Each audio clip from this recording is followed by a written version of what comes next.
Are you ready to hear the most commonly held beliefs of why people stay in a relationship with the narcissist that I hear as a coach? Let's get started. I'm here to explain them to you. Number one, you believe that the narcissist will change.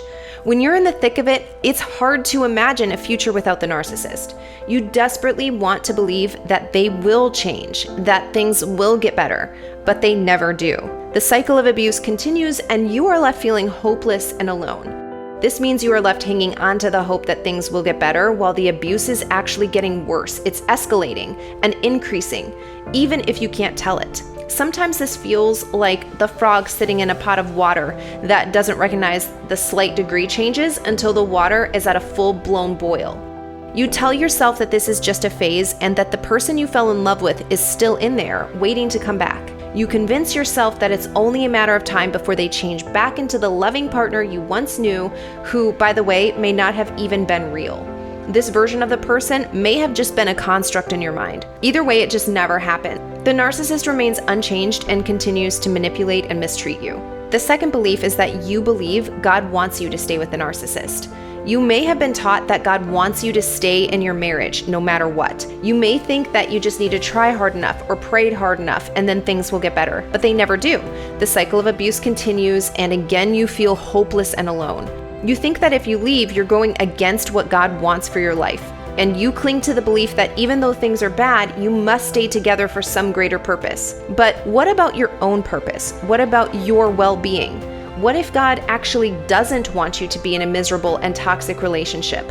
What if He created you to be free and you're actually going against what He wants for you right now while you're staying with the narcissist? God is a loving Father, so think about your relationship with your children. If you could create and craft a story for their lives, would it involve years of abuse and suffering, of confusion, of looking around and wondering if they're doing the right thing or not?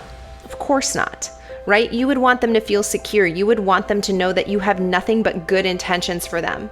So if you then, who are sinful, know how to give good gifts to your children, how much more will your Father who is in heaven give good things to those who ask Him? The point, like the rest of the points I will mention in this video, has to do with a certain perspective that you've already taken and adopted as truth. Your inability to see things from another perspective continuously reinforces the version of reality that you are telling yourself now.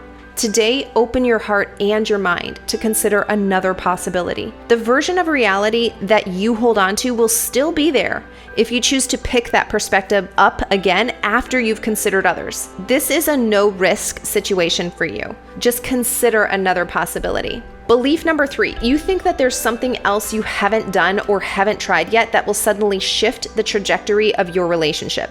You keep telling yourself that if you could just fix this one thing, this thing that is kind of evading you so far, then things would be different. So you spend all of your time, your energy, researching what that one thing could possibly be. If you just make one thing change, then they would love you back. If you could just get them to somehow change, then everything would be okay. But it never is. Again, the cycle of abuse continues and you are left feeling hopeless and alone again. There is no fixing a relationship with a narcissist. There is no fixing the narcissist. They are not going to change and they will never meet your needs. The sooner you realize this, the sooner you can move on and start investing your time and energy into yourself, who is truly the only person that can create for you the life that you want to live. Belief number 4, you have kids together and you think staying with the narcissist is what is best for your kids. You may think that if you leave, the narcissist will come after you and take away your children. You may think that it's better to stay and put up with the abuse than to risk something worse happening, but it's not. The cycle of abuse will continue and your children will see and experience firsthand what abuse looks like. They will learn that this is how relationships are supposed to be. They will learn that violence is an acceptable way to deal with problems. It is never okay for a child to see or experience abuse in their own home. It is never okay for them to feel like they have to choose between their parents. Some of you are staying in the situation because you are refusing to label what you are experiencing as abuse. You are calling it something else. You're saying things like, I'm just with a difficult partner, or my partner just doesn't want to go to therapy, or you're telling yourself, I can survive this, I can overcome this, and that things will get better with time. You're telling yourself that your partner is confused. It's because they had a rough childhood, that this is a result of those unresolved issues, and a million other things. But right now, I want you to pause this video. I want you to go look and see right now what emotional abuse is defined as. I want you to go see it for yourself, not because I'm telling you. I want you to go research what marital abuse is. I want you to understand what financial, verbal, and mental abuse feels like, what it is described and labeled as, and then I want you to understand that what you are experiencing is abuse. The quicker you label it what it is, the quicker you can apply the right method of healing to this deep wound that continues to grow every day that you are with the narcissist. Back to staying with a narcissist because of your children. You tell yourself that it's better for your children to have two parents under one roof, even if those parents are unhappy and fighting all of the time, because at least you would be able to monitor what the narcissist is saying and doing to them while the narcissist is in the home.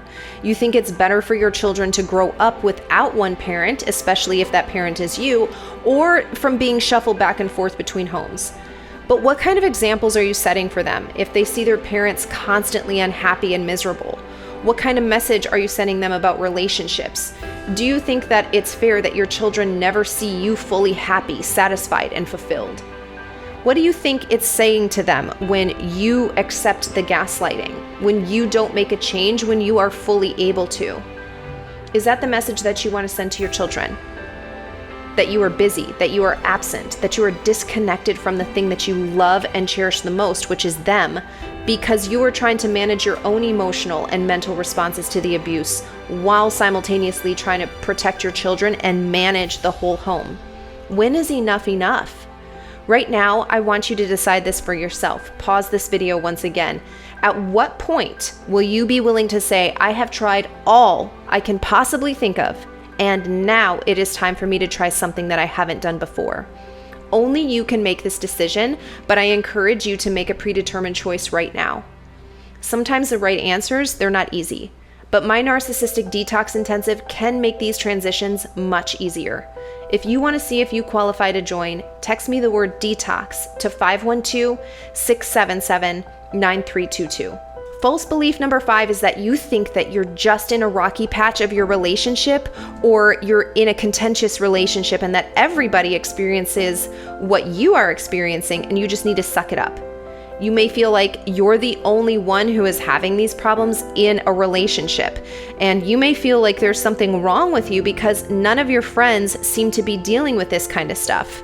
In fact, it's possible that your friends are actually encouraging you to stay in that relationship because they only see the fake facade the narcissist shows to them, which is that they are very fun, they're loving, they're caring, they're a great parent. But it's not just you. Narcissists are masters at manipulation and control, and they can make life a living hell for those around them, quite literally. If this is happening in your relationship, please know that there is help available and you are not alone. I have helped hundreds of people just like you in situations just like yours, and it is not too late. So stop telling yourself that this is just how relationships are, that this is just normal behavior for couples who care about each other. This isn't normal behavior. This is abuse, and it's not something that should be tolerated or normalized.